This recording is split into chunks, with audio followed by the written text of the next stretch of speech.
Swelling, शोथ की बीमारी, किसी किसी को पूरे शरीर में सूजन हो जाती है, किसी को चेहरे पर सूजन हो जाती है, किसी को पैरों में सूजन हो जाती है, किसी को घुटनों में, पूरे शरीर में कहीं ना कहीं सूजन रहती है।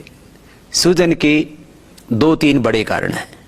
एक, शरीर में कहीं पर भी सूजन हो रही है तो ये इंडिकेशन है, संकेत है कि आपके शरीर में अंदर कहीं ना कहीं कोई इन्फेक्शन हो रहा है।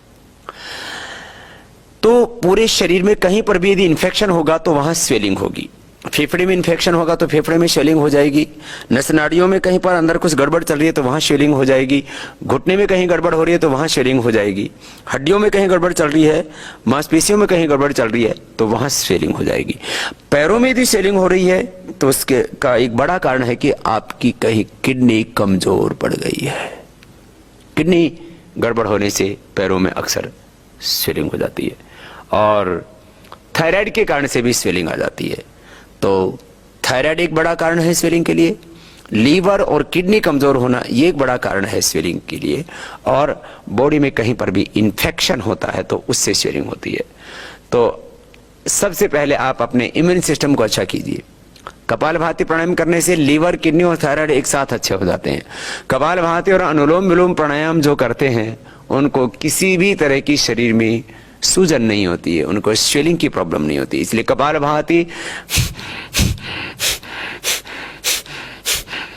10-15 मिनट रोज कीजिए। अनुलोम विलोम प्राणायाम कीजिए। इससे आप सभी तरह की स्वेलिंग से बचेंगे। स्वेलिंग का एक सामान्य कारण होता है वाटर रिटेंशन, शरीर में पानी ज्यादा रुक जाता है। उसका भी कारण किडनी होती है। किडनी ठीक रहेगी तो पानी आपके शरीर में ज्यादा नहीं रुकेगा। और उस वाटर रिटेंशन के लिए जरूरी होता है कि आप फिर ऐसी चीजों का सेवन करें जिससे कि शरीर का पानी निकलता है। एक तो नमक ना खाएं, थोड़े दिन के लिए नमक बंद कर दीजिए, उससे आपकी किडनी भी अच्छी होगी, लिवर भी अच्छा होगा और थायराइड के लिए भी लाभप्रद होता है।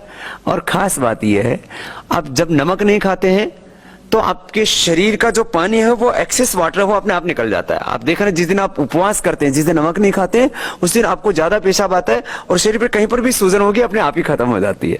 तो जिनको स्वेलिंग है वो नमक के सेवन से बचें और कुछ दिन नमक बंद कर दीजिए, ज्यादा स्वेलिंग रहती है आपको। तो फिर जो है जो मूत्रल चीजें हैं उनका सेवन करें, जैसे जौ का आटा, तो आप जौ का दलिया बना करके खाएं, जौ की रोटी बना करके खाएं, किसी भी रूप में आप जौ की धानी बना करके खाते हैं तो जौ का सेवन आप करते हैं तो उससे जो है आपकी स्वेलिंग कम हो जाती है। जो भी गोखरू है, पुनर्नवा है, वरुण की छाल है, ये सब चीजें आपको पेशाब जो है ठीक से हो इसके लिए मदद करती है। तो गोखरू का पानी आप पीते हैं उससे आपकी स्वेलिंग दूर हो जाती है। पुनर्नवा का क्वाथ बना करके पीते हैं उससे आपकी स्वेलिंग दूर हो जाती है। वरुण छाल आप पीते हैं इससे भी आपकी स्वेलिंग दूर हो जाती है। निशोथ है, मकोई है, ये सभी स्वेलिंग को दूर करते हैं। पुनर्नवा रिष्ट पीने से शरीर की सूजन दूर होती है। पुनर्नवादी मंडूर 1-2 गोली खाने से भी स्वेलिंग दूर होती है। और सर्वकल्प क्वाथ, वृक्कदोषर क्वाथ, लीवर और किडनी की प्रॉब्लम के कारण से आपके शरीर में स्वेलिंग है तो सर्वकल्प क्वाथ और वृक्कदोषर क्वाथ 1-1 चम्मच इसको काढ़ा बना करके पी लीजिए तो आपकी स्वेलिंग दूर हो जाएगी। यदि किडनी की प्रॉब्लम के कारण से आपके शरीर में सूजन है तो फिर किडनी का पूरा इलाज लीजिए।